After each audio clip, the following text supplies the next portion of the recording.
আসসালামু আলাইকুম। আজকে আমি রান্না করবো মূলা চচ্চড়ি, ইলিশ মাছ দিয়ে, ধনিয়া পাতা, সরিষা বাটা। আমার সব মশলা দিয়ে রেডি। মশলাটা মাখাবো।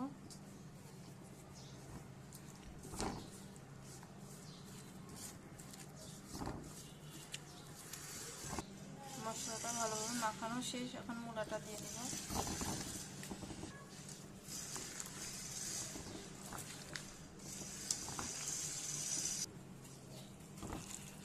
মূলাটা আমি ভালোভাবে মাখিয়ে নিয়েছি। মাছটা দিয়ে দেবো এর মধ্যে।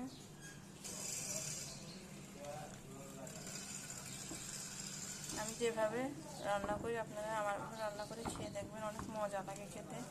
ধনিয়া পাতা, সরিষা, মূলা আর ইলিশ মাছ। পানি দিয়ে দেবো এর মধ্যে পরিমাণ মতো। তরকারিতে পানি দিয়ে দিচ্ছি। এখন 5 মিনিটের জন্য ঢেকে দিব।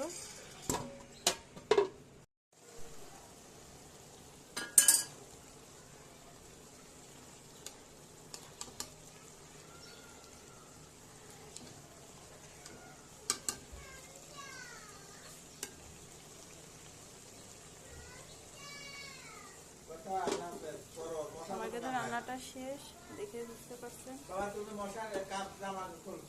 দেখে নিচে তেল তেল হয়ে গেছে। এই চচ্চড়িটা খেতে কিন্তু অনেক মজা লাগে। আমার রান্নাটা আপনাদের ভালো লাগলে লাইক, কমেন্ট, শেয়ার, সাবস্ক্রাইব করবেন। আল্লাহ হাফেজ।